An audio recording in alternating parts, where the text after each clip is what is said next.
अगर आज के हुक्मरान जालिम हैं तो कहीं न कहीं आपसे अपने रहनुमाओं को चुनने में गलती हुई है, तभी आपकी ये दुर्दशा हुई है। आप यहां बैठे हैं, आपको चुनाव की चिंता है, आप ये चर्चा करने आए हैं, सोच रहे हैं कौन जीतेगा कौन हारेगा। आपको लालू यादव की चिंता है, आपको जन सुराज की चिंता है, भाजपा की चिंता है। मेरे भाई, मुसलमानों के लिए हदीस में ये लिखा गया कि हर मुसलमान का ये फर्ज है कि वो अपने बच्चों के साथ इंसाफ करे। आपका ये फर्ज है कि आप अपने बच्चों को अच्छा नाम दें, उसकी तालीम तरबियत करें, उसकी परवरिश करें। यहां बैठा हुआ जितना मुसलमान है, आधे से ज्यादा लोग ऐसे हैं जिनके बच्चों के शरीर पर कपड़ा भी नहीं है। आपके बच्चों की हालात ये है कि आपके बच्चों के पैर में चप्पल नहीं है, आपके बच्चों के लिए खाने की व्यवस्था नहीं है, पढ़ने की व्यवस्था नहीं है, कोई बीमार पड़ जाए तो दवा डॉक्टर अस्पताल नहीं है। ये आपको इस्लाम में बताया गया है कि आपको अपने बच्चों के साथ इंसाफ कर रहा है, लेकिन आप अपने बच्चों की चिंता छोड़कर प्रशांत किशोर की चिंता में लगे हैं, मोदी की चिंता में लगे हैं, लालू की चिंता में लगे हैं, तो आपका भला कैसे होगा? नहीं हो सकता है। यहां बैठे हुए लोग, अभी आपकी सभा 1 घंटा पहले थी, मुझे किसी ने कहा 5:30 बजे नमाज है, उसमें लोग चले गए।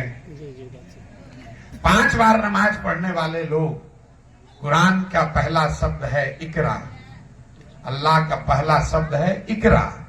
आप इकरा बिस्मे रब्बे रोज कहते हैं। जिस कुरान की आप इतनी इबादत करते हैं, उसका पहला शब्द है इकरा, मतलब पढ़ो। और वो कौम आज देश की सबसे अनपढ़ कौम है, और उसको लेकर आप कोई चर्चा नहीं करते। मुसलमानों के बड़े बड़े चिंतक, यहाँ के दानिश्वर, समाज की चिंता करने वाले लोग ये चिंता नहीं कर रहे हैं कि हमारे बच्चे पढ़ेंगे कैसे, तो आपका सुधार होगा कैसे? कैसे होगा आपका सुधार? नहीं हो सकता। इन्होंने कहा प्रशांत किशोर रहनुमा। अरे भाई, हम आपके ना रहनुमा हैं ना हो सकते। आपकी ये दुर्दशा क्यों हुई है? 35 साल से आप लालटेन को वोट दे रहे। लोग समाज में किसी दल को वोट क्यों देता है? वोट देने की 3 वजह। पहला, आप वोट देते हैं अपने और अपने समाज के भलाई के लिए, तरक्की के लिए। दूसरा, आप वोट देते हैं अपनी समाज की भागीदारी के लिए। और तीसरा, आप वोट देते हैं अपने राजनीतिक विरोधी को हराने के लिए। इन तीनों कसौटियों पर अपने 35 साल के निर्णय को आप जरा कस कर देखिए। विकास तो आपको मिला नहीं। जितने भी मुसलमान हैं वो तो ये तो मानेंगे कि भैया विकास से तो आपका कोई लेना देना ही नहीं है। अब भागीदारी का आलम देखिए। इन्होंने कहा कि जन सुराज वालों ने कहा है 40 टिकट देंगे। आप में से किसी ने ताली बजाया। मेरे भाई, पूरे बिहार में आबादी के हिसाब से 40 विधायक होना चाहिए। आज मुसलमानों के सिर्फ 19 विधायक हैं, और इसकी खूब चर्चा आप लोग करते हैं। मैं आपको बता रहा हूं, ये चिंता का कारण नहीं। आपके 19 विधायक इसलिए हैं कि जिन दलों के साथ आप काम करते हैं, जिन दलों के साथ आप राजनीति करते हैं, उन्होंने आपको टिकट नहीं दिया। चिंता का कारण यह है कि आबादी के हिसाब से बिहार में 1650 मुसलमान मुखिया होना चाहिए। बिहार में 1200 से कम मुसलमान ही मुखिया हैं। आबादी के हिसाब से 27,500 वार्ड सदस्य मुसलमान होना चाहिए। सिर्फ 11,000 से कम मुसलमान ही वार्ड सदस्य हैं। अब जितने लोग आप आए हैं, आप हमको सोचकर बता दीजिए कि भाई, विधायकी में तो टिकट राजद ने नहीं दिया, कांग्रेस ने नहीं दिया, आपको मुखिया बनने से किसने रोका? आपको वार्ड सदस्य बनने से किसने रोका? आपको रोका उस मानसिकता ने जिसको आपने ओढ़ लिया है पिछले 35 साल में, जिसमें आपको ये बता दिया गया कि आप अपने भागीदारी की बात मत करो, अपने बच्चों की पढ़ाई रोजगार की बात मत करो, हमारे पीछे चलते रहो, हमको वोट देते रहो, हम तुम्हारी चिंता करेंगे, भाजपा से तुमको बचा के रखेंगे। तब चलिए इसी को देख लीजिए कि भाजपा से आप कितना बचे। विकास तो आपको मिला नहीं, भागीदारी आपकी है नहीं। तो चलिए इस नजरिए से देखा जाए कि भाई भाजपा को ही हरा देते, वही कम से कम हो जाता। तो 1989 से आप राजद को वोट दे रहे। तब न जन सुराज था, न ओवैसी थे, कोई नहीं था। 1989 से लगातार मुसलमान राजद को वोट दे रहा। 1989 में भाजपा का बिहार में 0 सांसद था, 0, और देश में 2। देश में आज भाजपा के 240 सांसद हैं, बिहार में उनके और उनके गठबंधन का 30 से ज्यादा। तो आप बताइए, आपको विकास मिला नहीं, भागीदारी मिली नहीं, भाजपा को आप हरा पाए नहीं, तो आपको ये अपना निर्णय बदलना चाहिए कि नहीं बदलना चाहिए। और अगर आप नहीं बदलते हैं तो आप ये कहिएगा, अगर बदल भी लें तो आगे का रास्ता नहीं दिख रहा, क्या करें? अगर इनको न दे तो क्या करें? मुसलमानों की ये बड़ी चिंता है कि मान लीजिए हमको समझ में तो आ रहा है कि राजद वाले हमारी चिंता नहीं कर रहे, तो हम ये न करें तो क्या करें? तो प्रशांत किशोर की बात सुनने से नहीं होगा। आपके कौम में ये बात बताई गई कि जब आगे का रास्ता न दिखे तो बेशक मशवरे में खैर है। तो ये मशवरे की का समय, मशवरे की चिंता, मशवरे की जरूरत इसलिए है कि जिस देश में आपके पूर्वजों ने जिस देश की आजादी में खून पसीना बहाया है, उस देश के पार्लियामेंट में आपके खिलाफ, आपके बच्चों के खिलाफ कानून बनता है और आप असहाय फील करते हैं, आपको कोई बचाने वाला नहीं है। आपको मशवरे की जरूरत इसलिए है कि जिसको आपने हराने की कोशिश की वो तो आपको परेशान कर ही रहा है। जिसको जिताने के लिए पूरे देश में 10 करोड़ मुसलमानों ने वोट दिया, जब आपके बच्चों को रोड पर मार दिया जाता है, कोई उत्तर प्रदेश में आपके गरीब के घर पर बुलडोजर चला देता है, तो जिन लोगों को 10 करोड़ मुसलमानों ने वोट दिया है वो भी आपके लिए आवाज नहीं उठाता है। इसलिए आपको मशवरे की जरूरत है। तो प्रशांत किशोर को वोट दीजिएगा, जन सुराज को वोट दीजिएगा, उससे आपका मसला नहीं सुलझेगा। आप यहां जन सुराज का विधायक अगर जिता दीजिएगा, उससे क्या हो जाएगा? उससे आपके मसाइल खत्म नहीं होंगे, उससे आपकी तरक्की नहीं होगी। प्रशांत किशोर आपको गरीबी से नहीं निकाल सकते हैं। गरीबी से अगर निकलना है, इस परेशानी से निकलना है, तो आपको जद्दोजहद के लिए तैयार होना पड़ेगा, क्योंकि इस्लाम में ये बताया गया है कि बिना जद्दोजहद के कुछ भी हासिल नहीं हो सकता। आज का मुसलमान जद्दोजहद नहीं करना चाहता। आप यहां बैठे हुए, इन्होंने कहा कि यही 8 गांव के मुसलमान तय करेंगे, लेकिन इस 8 गांव के मुसलमान जद्दोजहद के लिए नहीं खड़े होंगे। तय क्या करेंगे? तय ये करेंगे कि तादाद किधर है। आपको बताया गया है कि हक और बातिल में हक के साथ खड़ा होना है, लेकिन आपको उसकी चिंता नहीं है। आप तो तादाद की चिंता करते हैं। पूरे समय ये अपने आप को समझदार समझने वाले गांव के लोग, आप ये चिंता कर रहे हैं कि तादाद किधर है। आप मुझे बताइए, आप तो इस्लाम को मानते हैं, अगर आपके पैगंबर साहब तादाद की चिंता करते तो इस्लाम होता ही नहीं। उस समय तो सिर्फ 2 ही लोग थे, तादाद तो उनके खिलाफ थी, तादाद तो उनकी थी जो उनके खिलाफ थे। और आप क्या कर रहे हैं? आपने हक की बात छोड़ दी और तादाद के साथ हो गए। तादाद को लीड करने वाले अगर बातिल भी हैं तो भी आपको वो पसंद है।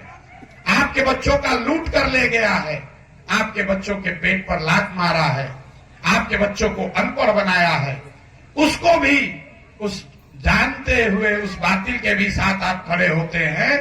खाली आपको दिखना चाहिए कि तादाद इसकी बड़ी है, कि भाजपा को हरा देगा। तो जब आप इस्लाम की बातों को नहीं मान रहे हैं तो आप प्रशांत किशोर की बात कैसे मानिएगा? आपकी दुर्दशा कोई नेता नहीं सुधार सकता है। ये रास्ते आपको पहले से बताए गए, उनको देखिए। आपको कहा गया, यहां भी आप नमाज पढ़ने गए, हर मुसलमान के लिए कहा गया कि आपको हकुल्लाह अदा करना है, उसके लिए आप इबादत करते हैं, उसके लिए आप रोजे रखते हैं, नमाज पढ़ते हैं। लेकिन मुसलमानों को ये भी कहा गया कि हकुल्लाह के साथ साथ आपको हकुल इबाद की भी चिंता करनी। लेकिन आप तो अगर हकुल इबाद की चिंता नहीं करोगे तो आपकी इबादत भी स्वीकार नहीं होगी। ये बात लिखा हुआ है। तो जब आप अपने समाज की, अपने बच्चों की चिंता नहीं कर रहे हैं, तो नमाज चाहे 5 बार पढ़िए या न पढ़िए, उसका क्या फायदा। तो मेरे भाई, आप वोट जिसको देना है दीजिए, लेकिन आपसे आग्रह इतना ही करने आए हैं कि कम से कम समाज के तौर पर मशवरा करना शुरू कीजिए। नहीं कीजिएगा, सिर्फ वोट देते रहिएगा, तो जीवन में कभी तरक्की नहीं होगी, समाज का भला नहीं होगा। आपका रहनुमा प्रशांत किशोर नहीं हो सकता है। जन सुराज आप एक व्यवस्था है जिसमें अगर आप चाहें तो इसमें जुड़िए, अपने बच्चों को जोड़िए। हम वोट नहीं मांग रहे, हम आपकी दुआ मांग रहे हैं। ये बड़ी लड़ाई है, ये लड़ाई बिहार से शुरू हुई है, बिहार के लिए नहीं है, देश के लिए लड़ाई है। गांधी जी जब आए, चंपारण में उन्होंने आंदोलन किया। चंपारण के आंदोलन से देश आजाद नहीं हुआ, लेकिन चंपारण की आंदोलन से गांधी जी ने वो हथियार दिया, वो विश्वास दिया कि ये भी तरीका है जिससे अंग्रेजों को हराया जा सकता है। तो अगर बिहार के मुसलमान खड़े होंगे, जन सुराज से जुड़ेंगे, हिंदू मुसलमान अगड़ा पिछड़ा सब मिलकर ये व्यवस्था बनाएंगे, तो ये जीत भले बिहार में होगी, लेकिन इसकी महक, इसकी चर्चा पूरे देश में जाएगी। यही वो रास्ता है। अगर गोडसे को हराना है तो एक ही रास्ता है, गांधी के विचारधारा को फिर से पुनर्जीवित करना पड़ेगा, दूसरा कोई उपाय नहीं। MYPY करते रहिएगा, उससे कोई फायदा नहीं। आपको यह नहीं समझ में आ रहा है कि आपकी लड़ाई है किससे। आप समझ रहे हैं कि आपकी लड़ाई भाजपा से है। भाई, भाजपा से क्या आपकी कोई लड़ाई नहीं है। भाजपा का नाम पहले जनसंघ था, कल उसका नाम कुछ दूसरा हो जाए। आपकी लड़ाई मोदी से नहीं है, आपकी लड़ाई संघ से है। संघ से है जो भाजपा जैसे दल को पैदा करता है, जो मोदी योगी पैदा करता है, बनाता है। आपकी लड़ाई है संघ से। संघ कोई चुनाव में वोट के लिए नहीं बना है, संघ गांधी मैदान में रैली करके नहीं बना है, संघ एक दिन एक बैठक करके नहीं बना है। 50 साल से उस विचारधारा के मानने वाले लोग, 3 पीढ़ियों के लोग जद्दोजहद करके गांव गांव, घर घर जाकर उन्होंने अपनी विचारधारा को मजबूत किया है। और आप सोच रहे हैं कि हम एक रैली करें, कोई प्रशांत किशोर आ जाए, कोई लालू आ जाए और हम उसके पीछे लग जाएं और बस हम उसको हरा दें। कैसे हो सकता है। यहां बैठे हुए बहुत लोगों की चिंता है, मोदी कैसे हारेगा। अरे भाई, हम आपको बता रहे हैं, इसके डर, ये कोई बात की वजह ही नहीं है। आज यहां जो मुसलमान है उसको लग रहा है मोदी कैसे हारेगा। आपको याद दिलाना चाहते हैं, आज से 10 साल 15 साल पहले यही मुसलमान कहता था, भैया आडवाणी से बड़ा डर लगता है। वाजपेयी तो चलिए फिर भी ठीक है, आडवाणी किसी तरह हार जाए तो हम लोग का जीवन सुधर जाएगा।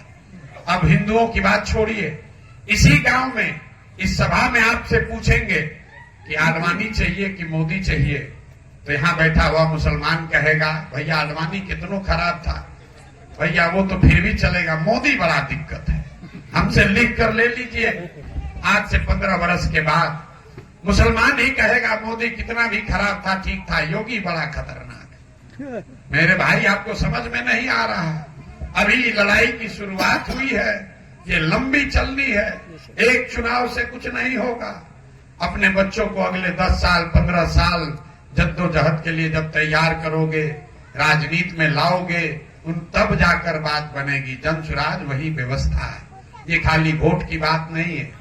रामगढ़ में आप वोट दीजिएगा, उससे क्या होगा। हम आपको बता रहे हैं, उससे आपकी गरीबी दूर नहीं होगी, आपके गांव का विकास नहीं होगा। एक विधायक का क्या औकात है, कुछ नहीं कर सकता है। लेकिन एक बात होगी, अगर रामगढ़ में आपने जन सुराज को अपना लिया तो पूरे बिहार में एक बहुत बड़ा मैसेज जाएगा कि मुसलमानों ने अब ये तय कर लिया कि किसी की राजनीतिक बंधुआ मजदूरी नहीं करेंगे, किसी के लालटेन में किरासन तेल बनकर नहीं जलेंगे। जो हमारे हक की बात करेगा, हम उसके साथ खड़े होंगे, चाहे उसकी तादाद छोटी हो या बड़ी। ये बात है। अभी न किसी की सरकार बननी है न हटनी है, लेकिन ये मैसेज बहुत बड़ा है, क्योंकि 35 साल से आपको इतना बता दिया गया। यहां बैठा हुआ मुसलमान अपने आप को अल्पसंख्यक बताता है। आप लोग भी बातचीत में कहते हैं हम लोग माइनॉरिटी हैं, अल्पसंख्यक हैं। पूरी कौम 5 किताबों पर इस्लाम है, जहां तक मैं समझता हूं। उन 5 किताबों में इस्लाम को मानने वाले लोगों के लिए अल्पसंख्यक शब्द का कहीं इस्तेमाल नहीं है। ये आपके मन में बैठाया गया। अल्पसंख्यक कोई जाति नहीं, अल्पसंख्यक कोई धर्म नहीं, अल्पसंख्यक एक मानसिकता है जिसमें ये माना जाता है कि जो अपने आप को अल्पसंख्यक बताता है वो स्वीकार कर लिया कि भाई मैं अपने दम पर नहीं चल सकता हूं। जो बहुसंख्यक समाज है, मेरे विकास की चिंता, मेरे सुरक्षा की चिंता, मेरे तरक्की की चिंता बहुसंख्यक समाज करेगा और हम अल्पसंख्यक हैं। यहाँ बैठा हुआ मुसलमान भी कहता है हम लोग अल्पसंख्यक हैं। भैया अल्पसंख्यक कब से हो गए? आप तो मुसलमान थे, आपको इस राजनीतिक बंधुआ मजदूरी ने अल्पसंख्यक बना दिया। किसी हिंदू को आपने कहते हुए सुना कि हम बहुसंख्यक हैं? भाई बहुसंख्यक अल्पसंख्यक ये मानसिकता है, ये कोई जाति धर्म नहीं है। इसलिए अपने आप को अल्पसंख्यक मत बुलाइए। जब आप अपने आप को अल्पसंख्यक बुलाते हैं तो आप ये स्वीकार करते हैं कि आप में वो ताकत नहीं है कि आप खड़े हो सकते हैं। आप कहते हैं हमारी संख्या नहीं, हम अकेले क्या करेंगे। आप बताइए लालू जी के जाति की कितनी संख्या है? 15%। नीतीश जी के जाति की संख्या कितनी है? 2%। प्रशांत किशोर की जाति की संख्या कितनी है? 3%। अगर लालू जी खड़े हो सकते हैं, नीतीश खड़े हो सकते हैं, प्रशांत किशोर खड़े हो सकते हैं, तो आपके समाज का कोई बच्चा क्यों नहीं खड़ा हो सकता? जब वो खड़ा होगा, जब वो जद्दोजहद करेगा तो वो भी समाज को, सब वर्गों को लेकर साथ में चल सकता है। तब आपको नेतृत्व मिल सकता है, तब आपको सुरक्षा मिलेगी। ये पौधा है, जन सुराज अभी छोटा पौधा है। इसको अगर सींचिएगा तो यही बड़ा होकर आपके बच्चों को फल भी देगा और आपको सुरक्षा और छाया भी देगा। मरे हुए राजनीति के पेड़ में अपने खून से भी उसको सींचते रहिएगा, अब उसमें फल नहीं लगना है। यही बात बताने आए हैं। आप चिंता कर लीजिए, अपने नहीं तो कम से कम अपने बच्चों की चिंता कर लीजिए। आरजेडी के लालटेन में किरासन तेल बनकर जलते रहिएगा तो ध्यान रखिए, जलिएगा आप, जलेगा आपका बच्चों का भविष्य। रोशनी कहीं और होगी, आपके घरों में रोशनी नहीं आएगी। अगर घर में रोशनी लानी है तो आपको आरजेडी में किरासन तेल बनकर जलना बंद करना पड़ेगा। आप कुछ कीजिए मत कीजिए, भले आरजेडी को वोट दीजिए, लेकिन कम से कम ये कहना शुरू कीजिए कि अगर हमको भागीदारी नहीं दोगे, अगर हमारे गांव में काम नहीं करोगे, अगर हमारे बच्चों के लिए पढ़ाई रोजगार नहीं करोगे तो जनसुराज में चले जाएंगे। ये कहना शुरू तो कीजिए, देखिए आपको असर दिखेगा। जिन लोगों की मैयत में आपके रहनुमा लालू यादव और उनका परिवार शामिल नहीं हुआ, जनसुराज का असर ये है कि उनकी बेवा को, बच्चे को बुलाकर घर में अब उनको दल में शामिल करा रहे हैं, क्योंकि वो देख रहे हैं कि मुसलमानों ने कम से कम जनसुराज को सुनना शुरू किया। आपने अभी जनसुराज को वोट नहीं दिया, सिर्फ हमारी सभाओं में मुसलमानों को आता देख आरजेडी वाले घबराए हुए हैं। मेरे भाई, अगर हमारी बात पर भरोसा नहीं है, एक फोटो हमारे साथ खींचकर फेसबुक पर डाल दीजिए। जिस नेता ने 5 वर्ष आपका फोन नहीं उठाया होगा, सुबह सुबह फोन करेगा, अरे चचा काहे नाराज है, जनसुराज में काहे गए? अरे आप इधर आइए, अरे आप अपनी कीमत बढ़ाइए। अगर मुफ्त में अपने आप को, अपने वोट को, अपने बच्चों का भविष्य बेचिएगा तो खरीदने वाले की गलती नहीं है। 100 रुपया का चीज 1 रुपया में बेचिएगा तो कोई ना तो वो कोई खरीदेगा ही, चाहे लालू खरीदे कि प्रशांत किशोर खरीदे। हमारे पीछे भी आंख बंद करके चलिएगा तो आपके साथ धोखा ही होगा। किसी के साथ मत, किसी के पीछे मत चलिए। मौलाना आजाद पंडित नेहरू के कांग्रेस में नहीं थे, मौलाना आजाद उस कांग्रेस में थे जिसमें पंडित नेहरू भी थे। दोनों में फर्क है। मौलाना आजाद पंडित नेहरू के कांग्रेस में नहीं थे, उस कांग्रेस में थे जिसमें पंडित नेहरू भी थे, पटेल भी थे, सुभाष चंद्र बोस भी थे। बराबरी का था। अगर आप जनसुराज में जुड़िएगा तो ये प्रशांत किशोर का जनसुराज नहीं है, ये आपका भी उतना ही जनसुराज होगा, आपके बच्चों का भी उतना ही जनसुराज होगा जितना प्रशांत किशोर का है। आज हम इसको लीड कर रहे हैं। संभव है कि 2 वर्ष में आपके समाज का कोई काबिल आदमी इसको लीड करेगा। ये इसकी ताकत है, इसलिए आपको निमंत्रण देने आए हैं। जीतेगा अंत में जनसुराज ही, ये भी आप समझ लीजिए। और आप चलिएगा भी जनसुराज में, क्योंकि गांधी को छोड़कर दूसरे जगह कहां जाइएगा। आपको चलना भी है जनसुराज में ही, आपको तय बस इतना ही करना है कि अगर आप अभी चलिएगा, अभी कंधा लगाइएगा कि चुनाव के बाद चलिएगा। हम तो आपको दोनों तरफ से लेकर चलेंगे। जीतेंगे इसलिए नहीं कि हम बहुत बड़े अहंकारी हैं कि बहुत बड़े दानीश्वर हैं। जीतेंगे इसलिए कि पैगंबर साहब ने ही तो कहा है कि ईमानदारी से किया हुआ प्रयास और जद्दोजहद कभी खाली नहीं। और हम ईमानदारी से प्रयास कर रहे हैं। 2-2.5 साल से जितना किसी ने मेहनत न किया हो इतनी मेहनत कर रहे हैं। अपना शरीर गला दिया हमने। 2 साल 2.5 साल से गांव गांव में जाकर लोगों को समझा रहे हैं।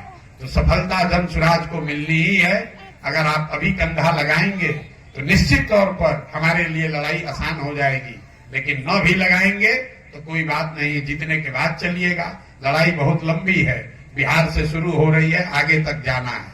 लेकिन अगर जीतने के बाद आइएगा तो हर जाना तो भरना पड़ेगा।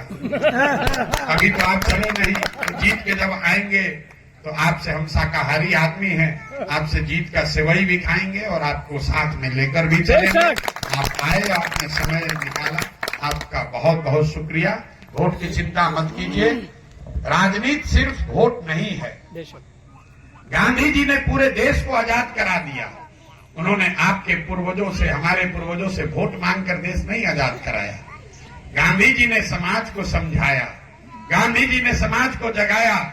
गांधी आगे चले, पीछे से पूरा समाज चला, तब न देश आजाद हुआ। आपने अपने आप को खाली वोट तक सीमित कर दिया है।